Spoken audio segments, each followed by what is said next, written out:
Amen. Ou bien de la sincérité du cœur. Dieu n'est pas obligé d'accorder tout ce que nous demandons. Il y a des prières sincères qui ne cadrent pas avec la volonté de Dieu. Et à ce moment-là, Dieu n'exaucera pas une prière parce qu'elle est sincère, mais Dieu exaucera une prière parce qu'elle cadre avec sa volonté. Alléluia. Amen. Amen. Une prière efficace ne cherche pas seulement ce que tu veux, mais ce que Dieu veut. Je vous donnerai peut-être l'exemple du cas de Job ou l'exemple du cas du fou de Gadara que nous allons exploiter plus tard parce que je vais utiliser ça dans le cadre de la sanctification. Mais dans ce contexte-là, Dieu n'a pas exaucé seulement la demande ou la sincérité du cœur. Dieu exauce selon sa volonté. Une prière qui revient, qui cadre avec la volonté de Dieu est cette prière que Dieu va exaucer. C'est comme ça que dans 1 Jean chapitre 5 verset 14 à 15, la Bible dit, si nous demandons quelque chose selon sa volonté, nous savons que nous l'avons reçu. Donc, prier selon la volonté de Dieu est aussi une condition pour être exaucé dans sa prière.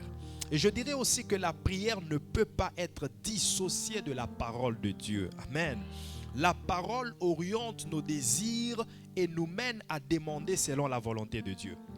C'est comme ça que dans Jean chapitre 15 verset 7, on nous montre ici que c'est quand nous demeurons, quand nous sommes dans sa parole, nous avons la connaissance de sa parole que nos prières peuvent être exaucées. Je disais Jean chapitre 15 verset 7, si vous demeurez en moi et que mes paroles demeurent en vous, demandez ce que vous voudrez et cela vous sera accordé.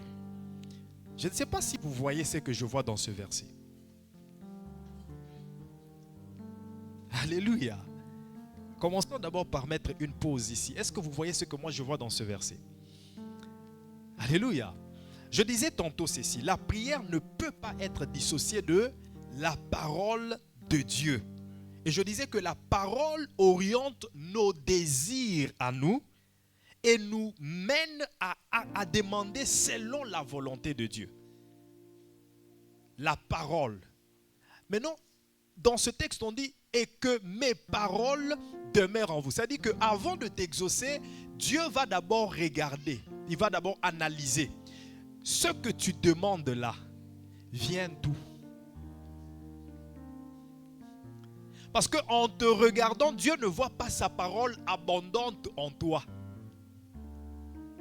Autrement dit, si la parole de Dieu fait le plein de nos vies, de nos cœurs, on n'aura pas d'autre chose à demander que ce qui est conforme à la parole. Alléluia. Donc s'il y a quelqu'un qui demande encore des choses pêle-mêle, qui demande des choses qu'il ramasse par-ci par-là, c'est seulement parce que la parole n'est pas en lui. Si la parole remplit ton cœur, tu oublieras toute autre chose de la vie, tu demanderas que ce qui est conforme à la parole. C'est la meilleure façon de pouvoir demander selon la volonté de Dieu. D'où l'importance de mémoriser la parole de Dieu afin de rendre ta prière efficace. La mémorisation de la parole de Dieu. Par la grâce de Dieu, prochainement, j'enseignerai, je donnerai quelques astuces pour mémoriser la parole de Dieu. C'est très important. Mémoriser la parole de Dieu. Imaginez-vous, imaginez le jour où le diable vient tenter Jésus. Que Jésus n'a pas mémorisé la parole, qu'il doit d'abord aller chercher les rouleaux pour consulter, il est écrit. Imaginez-vous ce qui serait fait. Ça veut dire la même chose qui était faite le jour de la tentation de Ève allait arriver aussi à Jésus. Parce que ce qui a fait tomber Ève, c'était le manque de connaissance, le manque d'instruction. Mais Jésus déjà, jusqu'à l'âge de 12 ans, il posait des questions au docteur. Il avait la connaissance, il avait lu le rouleau. C'est comme ça que, en mémorisant la parole, les îlets écrits sont sortis directement sans faire recours au rouleau. Alléluia. Amen, amen, amen. Il y a certaines prières que tu vas faire juste avec des versets que tu as mémorisés. Parce que la meilleure façon de prier, c'est de prier avec la parole de Dieu. La Bible dit, quand vous priez, ne multipliez pas des vaines paroles. Ça veut dire dans votre prière, le contenu doit être la parole de Dieu. Mais la parole de Dieu que tu connais, que tu as mémorisée, que tu as compris, dont tu as la révélation. Alléluia. Est-ce que je parle à quelqu'un ce matin?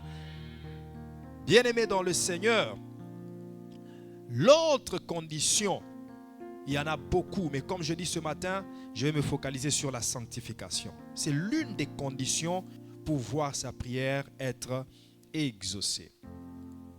Le premier aspect de la sanctification, c'est la mise à part. Quelqu'un dit avec moi la mise à part. Bien-aimé, le fait que tu te mettes à part pour lire la parole de Dieu, c'est une sanctification. Juste se mettre à part, consacrer un temps pour lire la Bible, c'est une sanctification. Est-ce qu'on est d'accord? Ça veut dire que les gens qui ne lisent pas, qui ne consacrent pas le temps pour lire la Bible ne peuvent pas dire qu'ils se sanctifient. Parce que la sanctification est une mise à part. C'est une mise à part de ce que nous avons comme bien. C'est une mise à part de ce que nous avons comme temps. C'est une mise à part de notre... C'est comme ça que Paul dira, bien-aimé, je vous exhorte à vous offrir comme un sacrifice. C'est une mise à part. Alléluia. Et l'autre aspect, le deuxième aspect de la sanctification, c'est l'abandon de la vie de péché. L'abandon de la vie de péché. Il y a aujourd'hui des gens qui n'aiment pas qu'on prêche sur le péché. C'est-à-dire des gens qui veulent être à l'église, mais quand on parle de sanctification, j'ai même entendu quelqu'un dire, vous dans votre église là, c'est toujours, votre pasteur parle toujours des sanctifications, du péché, du péché, du péché. Comme si c'était vrai. Comme si c'était vrai. Parce qu'on passe des moments, on parle aussi d'autres choses, voire même des finances. On prêche de tout, de la Bible, de Genèse à Apocalypse. Mais le problème est que ça inquiète les gens quand vous parlez de la sanctification. Il n'y a pas de message qui met mal à l'aise comme celui de la sanctification. Les gens voudront être enduits d'huile, des prophéties, des messages de réconfort. Mais comment veux-tu être réconforté pendant que tu vis dans le péché? Alléluia. Je pourrais bien venir avec un message, bien aimé, le Seigneur t'aime, tout ça, mais il faut aussi qu'on te montre clairement que le péché est dangereux. Voilà. Il y a deux tendances dans lesquelles les gens tombent dans ce dernier temps. La tendance de mal comprendre la loi de Dieu et la tendance de mal comprendre la grâce de Dieu. Alléluia. Avec la loi de Dieu, je parle bien de la loi de Dieu et non de la loi mosaïque. Parce que la loi mosaïque avait des condamnations directes. C'est Dieu, évidemment, qui avait donné cette loi à Moïse. Mais l'application, le non-application de la loi de Moïse avait des conséquences immédiates. C'est-à-dire, dès que tu n'obéis pas, soit tu meurs, soit quelque chose, la conséquence était immédiate. Mais est-ce que la grâce est venue abolir la loi? Non, cette loi-là a été donnée par Dieu. La loi de Moïse, c'est Dieu qui lui avait donné. Alléluia. Et Jésus dit qu'il n'est pas venu abolir la loi, mais il est venu l'accomplir. Ça veut dire que ceux qui, dans la loi, imposaient un jugement direct, une condamnation immédiate, cela a été atténué par ce qu'on appelle la grâce. Alléluia. C'est comme ça que les gens qui comprennent mal la loi de Dieu, ils prêchent beaucoup plus la conscience du péché. Que les gens soient conscients que le péché existe. Cela développe la peur du péché et non la crainte de Dieu. Alléluia. Il y a beaucoup de gens qui ne pêchent pas parce qu'ils ont peur du péché. Et non parce qu'ils ont la crainte de Dieu. La crainte de Dieu n'est pas une peur. C'est une attitude de révérence envers Dieu. C'est une attitude de soumission envers Dieu. Ce n'est pas la peur de Dieu. Comment peux-tu avoir peur de ton père? Alléluia. Mais on a une certaine révérence. On sait qu'il est... D'ailleurs, Dieu n'est pas père pour tout le monde. Alléluia. Il n'est pas père pour tout le monde. Laissez-moi d'abord finir la première idée. Alléluia. Ça veut dire que la conscience du péché, il faut être conscient que le péché existe. Mais que cela ne développe pas la peur du péché au détriment de la crainte de Dieu. Et de l'autre côté, il y en a qui, en comprenant mal la grâce, ils comprennent l'amour de Dieu avec une tendance à banaliser le péché. C'est-à-dire que comme Dieu m'aime, je peux vivre dans le péché, Dieu me pardonnera. Alléluia. Ça, c'est une mauvaise compréhension. Or, la grâce doit nous conduire vers la loi de Dieu. La grâce doit nous conduire vers la connaissance et l'obéissance de la loi. La grâce n'est pas venue pour que nous vivions dans le péché, mais la grâce est venue pour que nous puissions comprendre la loi. Et là où nous faillissons à la loi, la grâce couvre.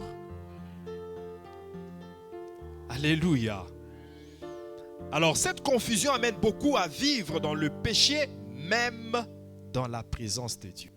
Il y a des gens qui sont dans la présence de Dieu, qui viennent même à l'église, mais qui vivent dans le péché, qui pêchent même dans la présence de Dieu. Il ment dans la présence de Dieu. Il entretient des mauvaises pensées dans la présence de Dieu. Il calomnie dans la présence de Dieu. Il médit dans la présence de Dieu. Donc ça veut dire que le péché est devenu comme quelque chose, comme une seconde nature. Et ça, c'est dangereux. Le péché qui devient une seconde nature, c'est ce péché qui ouvre des portes. Alléluia. Et c'est là que vous comprendrez la différence entre un pécheur et celui qui a commis le péché. Alléluia. Le chrétien n'est pas un pécheur. Il pêche accidentellement. Mais un enfant de Dieu, un chrétien qui demeure dans le péché est un pécheur. Un pécheur, c'est celui qui demeure dans le péché, qui est dans la vie du péché.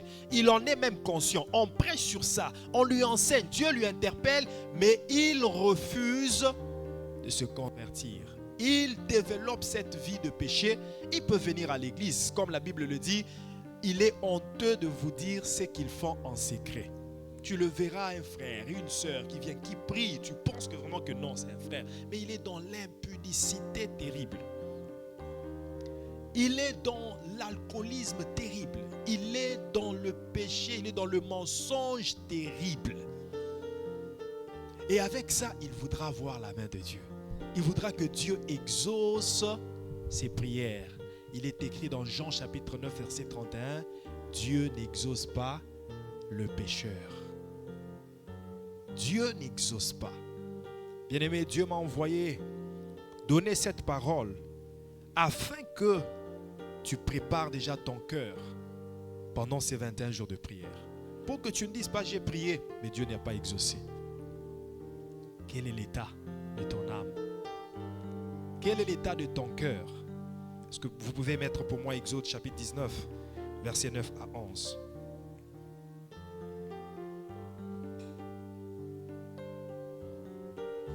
Exode chapitre 19, versets 9 à 11. Et l'Éternel dit à Moïse, voici, je viendrai vers toi dans une épaisse nuée, afin que le peuple entende quand je te parlerai, et qu'il ait toujours confiance en toi. Moïse rapporta les paroles du peuple à l'Éternel. Verset 10. Et l'Éternel dit à Moïse, écoute ça, va vers le peuple, sanctifie-les aujourd'hui et demain, qu'ils lavent leurs vêtements. Verset 11.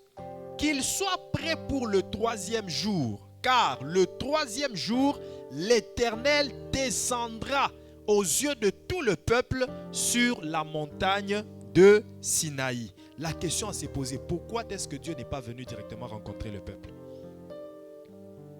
Pourquoi il dit d'abord à Moïse d'aller préparer le peuple, de leur dire de se sanctifier avant que je vienne? Parce que si Dieu était venu directement rencontrer le peuple, beaucoup allaient mourir à cause du péché. Alléluia. Quand vous lisez Hébreu, je pense Hébreu 12 ou Hébreu 13, lorsqu'il parle de la rencontre de Dieu au Sinaï, il dit qu'il y avait des tremblements Même un chien ne pouvait pas se rapprocher de la montagne parce qu'il allait mourir. Donc Dieu ne pouvait pas les rencontrer dans cet état où ils étaient. Bien-aimés, ne t'amuse pas avec la présence de Dieu. Ne t'amuse pas, ne trouve pas ça comme une coutume. C'est devenu une habitude. Je peux aller pécher n'importe où et puis venir dans la présence de Dieu. Peut-être que c'est la grâce de Dieu qui te maintient. Mais tu ne sais pas quel jour la glaive de Dieu te frappera. Écoutez, ce n'est pas pour vous faire peur que je donne ce message, mais il est important de dire la vérité. Et comme la Bible dit, aujourd'hui, si tu entends sa voix, n'endurcis pas ton cœur. La grâce ne vient pas t'autoriser à vivre dans le péché, mais la grâce vient te soutenir là où tu étais faible de marcher dans la loi de Dieu. La loi n'a pas été abolie, la loi n'a pas été écartée, la loi existe. Alléluia.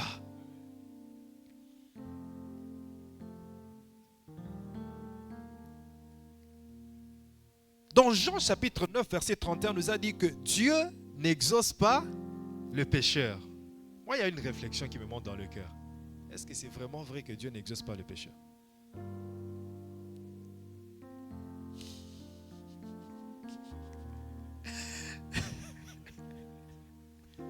Que Dieu te bénisse. Voilà. C'est exactement ça.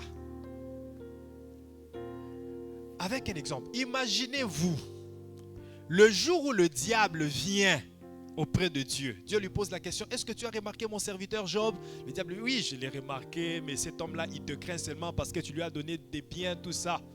Permets seulement que je puisse. Le diable a prié. Est-ce que le diable est saint? Mais comment est-ce que Dieu l'a exaucé? En fait, Dieu n'a pas exaucé le diable en faveur du diable. Il a exaucé en faveur de Job selon la volonté de Dieu pour la vie de Job. Alléluia. Donc il y a des pécheurs qui prient et puis Dieu les exauce. Si cette prière est conforme à la volonté de Dieu. C'est la même chose avec les démons que Jésus chasse du fou de Gadara. Les démons demandent à Jésus, s'il vous plaît, jette-nous dans les pourceaux. Et Jésus leur accorde cela. Est-ce qu'ils sont saints? Est-ce que les démons se sanctifient? Alléluia. Donc il y a des moments où le pécheur prie. Il demande à Dieu quelque chose qui est conforme à la volonté de Dieu. Par exemple, un pécheur qui dit à Dieu, Seigneur, pardonne mes péchés, je me convertis. Est-ce que Dieu va refuser de l'exaucer parce qu'il est un pécheur? Cela répond à la volonté de Dieu. C'est comme ça que nous, pécheurs, nous sommes venus en Christ. Alléluia. Parce qu'il nous a écoutés. Lorsque nous lui avons ouvert nos cœurs, nous avons demandé qu'il nous pardonne. Il a pardonné parce que c'était conforme à sa volonté. Et si j'irais même plus loin, un pécheur qui est en train de vouloir mourir, coincé entre la vie et la mort, tu crois vraiment que Dieu serait méchant pour le laisser mourir?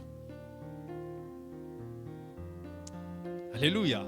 C'est là que je parlais que tout le monde, Dieu n'est pas Père pour tout le monde. Parce que sur la terre, Dieu a trois facettes. Il y a trois catégories de gens pour lesquels Dieu utilise une facette différente. Premièrement, Dieu est créateur pour tout le monde. Il y a des choses que Dieu exauce aux gens seulement parce qu'il est leur créateur, pas leur père. Alléluia. Alléluia. C'est comme ça que la Bible dit, le soleil s'élève sur le juste tout comme sur le méchant. Mais qui a créé le soleil? C'est Dieu. Sinon, il allait isoler le soleil, que ce soit seulement pour les justes. Alléluia. Ça, c'est l'aspect de créateur. Et le deuxième aspect, c'est Dieu. Il est Dieu pour ses enfants. Tout le monde n'est pas fils de Dieu. Il y a ceux qui sont seulement enfants de Dieu. Mais il est Père pour les fils. Il est créateur, il est Dieu et il est Père. Maintenant, toi, tu es dans quelle catégorie? Alléluia. Est-ce qu'on peut acclamer le Seigneur? Maintenant, regarde. Ce pécheur qui est coincé entre la vie et la mort, si Dieu l'exauce, est-ce parce que le pécheur s'est sanctifié? Ou est-ce que parce que le sauvé rentre selon la volonté de Dieu, ça peut être ni l'un ni l'autre. Ça peut être pas parce qu'il se sanctifie. Ça peut aussi être que Dieu l'exauce pas parce que c'est sa volonté qu'il vive, mais Dieu lui accorde encore un temps de grâce. Je te sauve aujourd'hui en t'accordant le temps de grâce pour que tu te convertisses. C'est comme ça que dans 2 Pierre chapitre 3 verset 9, la Bible dit, 2 Pierre 3 verset 9, qu'est-ce que ça dit encore? La Bible dit que il accorde un temps. Voilà, le Seigneur ne tarde pas dans l'accomplissement de la promesse, comme quelques-uns le croient, mais il use de patience envers vous, ne voulant pas qu'aucun périsse, mais voulant que tous arrivent à la repentance. Mais bien aimé,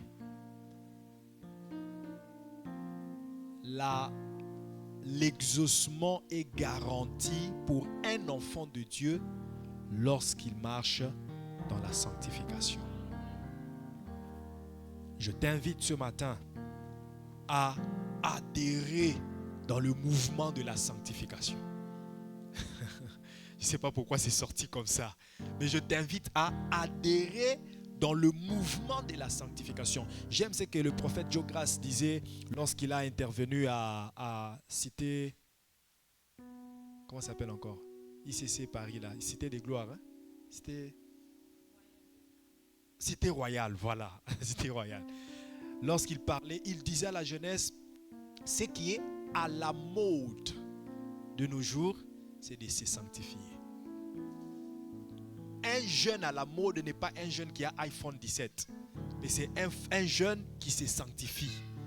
La sanctification est à la mode. Voilà pourquoi je t'invite à adhérer dans le mouvement de la sanctification. Dis à ton voisin, adhère dans le mouvement de la sanctification. Dis-lui, nous avons un mouvement.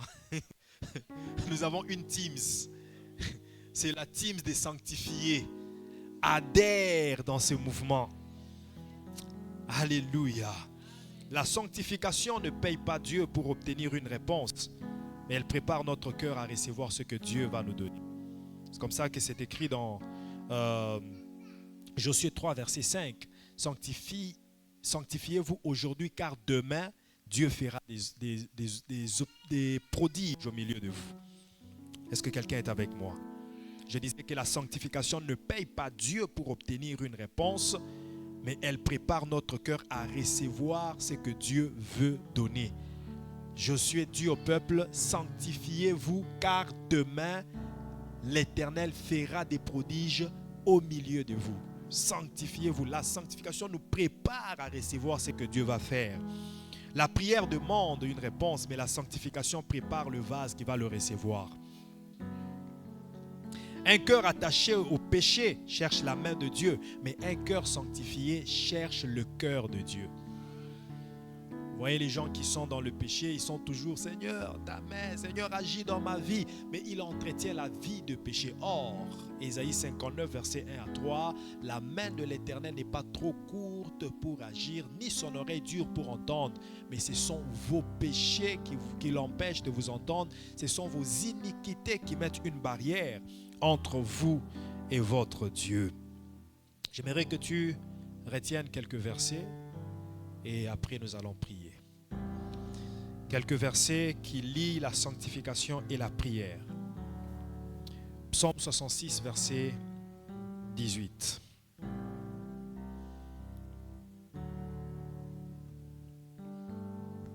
Psaume 66, verset 18.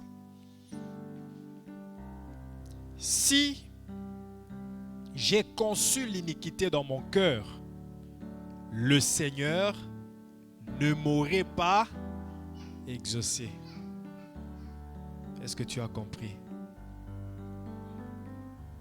Non. Est-ce que tu as vraiment compris? Je suis en train de résumer mon message et il ne faut pas que tu loupes ça. Si j'avais conçu l'iniquité dans mon cœur, le Seigneur ne m'aurait pas exaucé.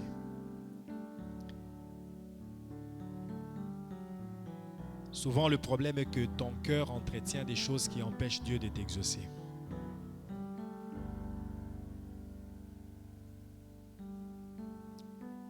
Proverbe 4, verset 23 dit: garde ton cœur plus que tout, car c'est de lui que viendra les issues de la vie. Mais lorsque tu entretiens le péché dans ton cœur, les péchés non confessés, il y a des péchés non confessés, c'est-à-dire que tu penses que le temps est ce qui va pardonner ton péché. Le temps qui passe ne pardonne pas nos péchés. La seule chose qui pardonne le péché, c'est la formule confession plus repentance. Confesser, c'est avouer, dire tout haut à Dieu ce que tu as fait. Mais il ne faut pas se limiter à confesser, il faut aussi délaisser, se repentir. Proverbe 28, verset 13. C'est lui qui cache ses transgressions ne prospère point, mais c'est lui qui les avoue et qui les délaisse. Pas seulement qui avoue. Il y a des gens qui avouent aujourd'hui, mais demain ils reprennent les mêmes péchés. Et bien aimé, je te conseille de ne pas te sanctifier pour ce que tu veux obtenir de Dieu. Ça veut dire, je me sanctifie seulement pour que Dieu fasse un miracle, mais après que Dieu exauce, tu reviens à ton ancienne vie.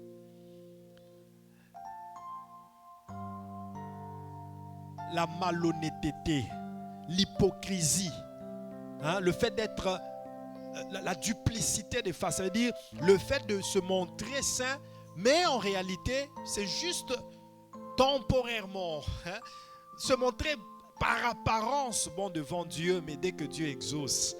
Mais tu ne peux pas mentir Dieu. Dieu est celui qui sonde les cœurs et les reins. Il connaît tout. Alléluia. Alléluia. Que Dieu te bénisse, Onélia. Alléluia.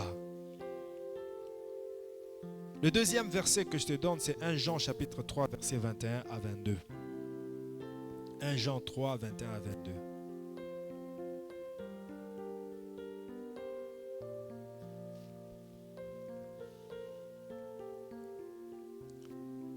« 1 Jean 3, verset 21 à 22. Bien-aimés, si notre cœur ne nous condamne pas, nous avons de l'assurance devant Dieu. » Est-ce que ton cœur te condamne? Est-ce que ton cœur te reproche de quelque chose? Est-ce que le Saint-Esprit t'interpelle de quelque chose? Tu fais semblant. À chaque fois qu'il t'interpelle, tu fais semblant. Comment auras-tu l'assurance de l'exaucement? Avec ces interpellations qui viennent et la résistance que tu appliques, comment auras-tu l'assurance de l'exaucement? Il faut vraiment que ton cœur soit quitte, que ton cœur soit propre. C'est là que tu auras aussi l'assurance de l'exaucement. Au verset 22, il dit: quoi que ce soit que nous demandions, nous le recevons de lui parce que nous gardons ses commandements et que nous faisons ce qui lui est agréable. Qui vous a dit que les œuvres ne sont pas importantes? Non, on est sur la grâce. Ce n'est pas les œuvres qui sauvent, c'est la grâce qui sauve. Écoutez,